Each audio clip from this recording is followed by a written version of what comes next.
About some of the new courses that you have under the major. Well, it's funny. Had you gone to me maybe when I started teaching about 10 years ago, I was in the professional broadcasting field for many years before I came into academia, and you said, well, we're going to be teaching a course called New Media. I would say, New Media, what's that?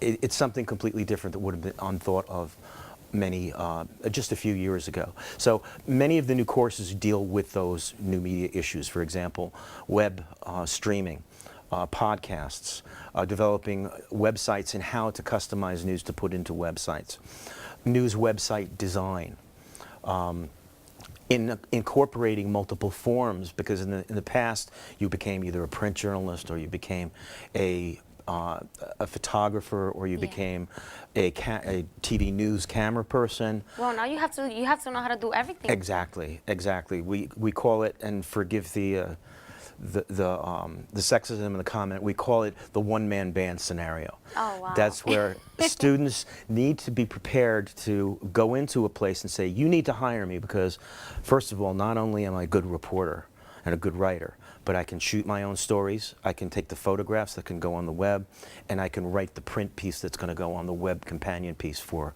the newspaper online version of what you're doing.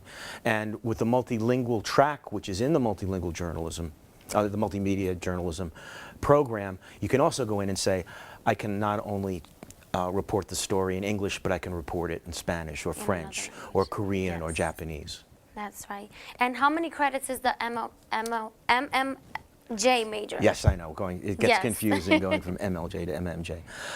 It's a bit more ambitious than the old mass communications program. It's 42 credits, and there's a core element of certain specific classes that go into the basics of writing, reporting one, basic technology classes. And after those first core classes, you can branch out into the three areas.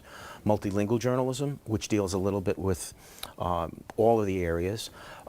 Electronic journalism, which is traditionally radio and television, but is branching out now into podcasts and web streaming. And print journalism, and what print journalism is turning into, which is mostly online newspapers with the traditional, there will always be newspapers around, especially ethnic newspapers and special interest newspapers. So they're not going to go away anytime soon. So print, electronic media, and multilingual journalism under the banner of multimedia journalism.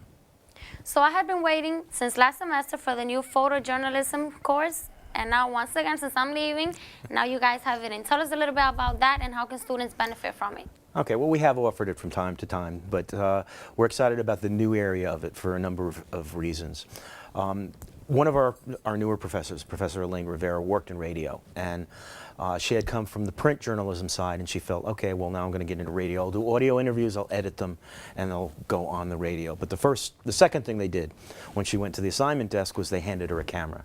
And they said, you have to take digital cameras of all of your stories and download these digital photographs of the story to us, and we're going to put them on the website as companion pieces to your radio pieces.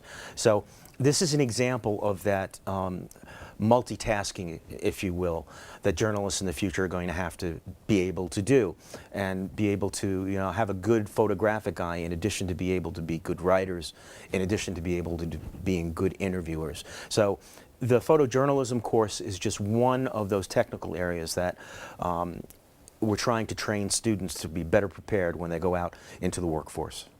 Okay, and going out to the workforce, when we're about to graduate, we always have that concern if we're going to find jobs right away. Are there jobs for graduates?